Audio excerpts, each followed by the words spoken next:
Hi, this is Sean Hyman, head course instructor here at mywealth.com. Just want to welcome you to today's video blog and to go over today's topic, which is Obama, the currency analyst. So let's go ahead and get started.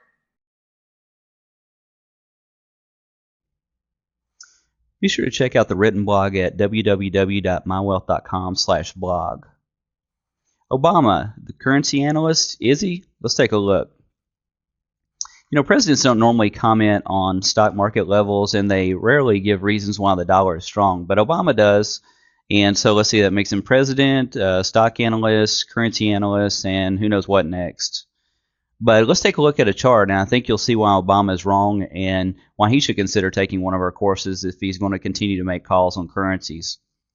Here you see a chart of the dollar, and it continues to break blue uptrend line after blue uptrend line.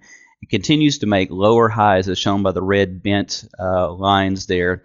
And, you know, no sooner than he has said that our dollar is extraordinarily strong, it's actually starting to tumble.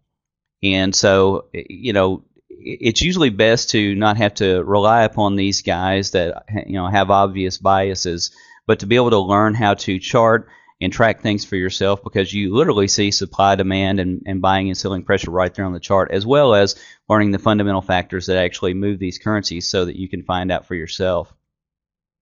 So you can see he more than likely really probably called a top in the dollar instead of, you know, a continued run in the dollar. But presidents, treasury secretaries, central bankers, you know, of the U.S., of course, have obvious biases, and so this is why you can't really just blindly trust them. It's like asking a salesman, is this a good deal for the product? Of course they're going to tell you it's a good deal.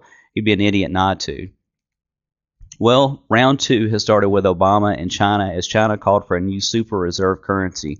Now, say round two, and you can see there's a link on the written blog that links you to my commentary on round one, where Obama and China butted heads previously.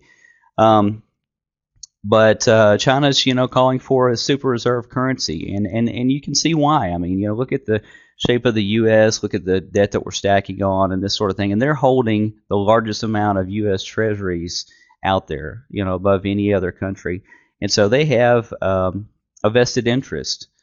Obama, on the other hand, is calling for the dollar to, you know, to be strong, and even though the Fed and Treasury had just put in place plans that will debase the dollar instead.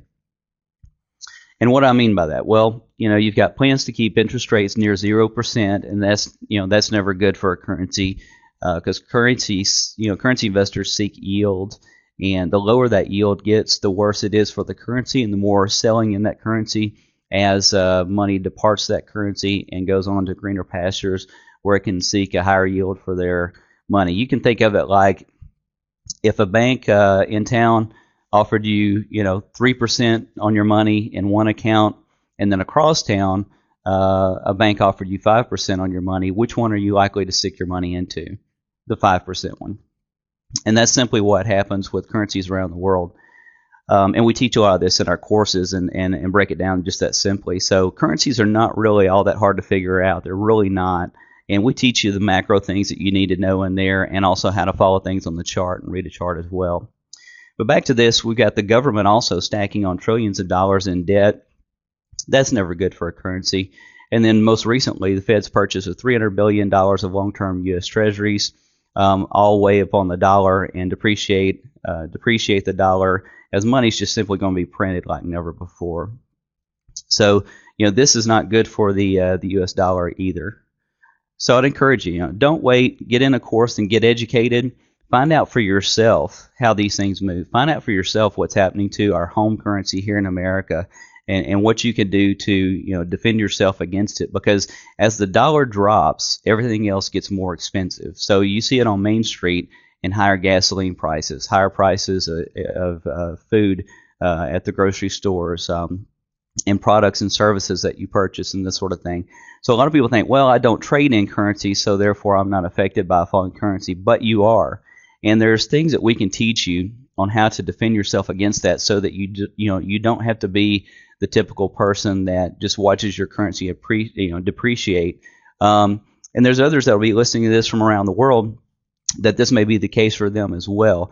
And so whether your home currency is appreciating or depreciating, we can actually teach you how to profit from that. So let's go ahead and get started today.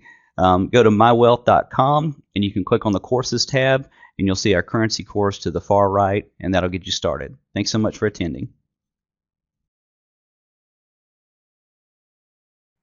You know, a long time ago when I was in the stock market, I learned that I couldn't just trust analysts and economists alone, but that I had to do my own research and analysis. That would include charting, that would include looking at fundamentals and things of that sort, and putting my own research out there together and for my own assessments about my stock investments. And I've learned also the same thing happens in the currency markets, that I can't just listen to the president or the treasury secretary or any of these because they have biases. Of course they're going to say that the dollar is strong. And sometimes it is, and sometimes it's not. Sometimes it would be better to be in foreign currencies. Sometimes it would be better to be in the U.S. dollar. But at least when you do your own research, you look at your own set of charts, you look at the things that move the dollar, the things that are for it, against it fundamentally, and you put all this together, you make your own assessment and not just necessarily trust the nightly news or CNBC or a president or a treasury secretary when they tout the strong dollar policy, because it's not always as strong as they make it out to be. So I'd encourage you to get into one of our courses so that you can learn really what moves these markets, and so you can really learn whether the dollar is going up or down, whether it's likely to continue to go up or down based off of fundamental and technical approaches. So if you're watching this on YouTube, I've provided some links to the right of the screen that you can access in the description field. If you're watching us on our website at mywealth.com, you can click on courses, and you can find out about how to get enrolled in one of our currency courses there as well. Thanks so much for watching.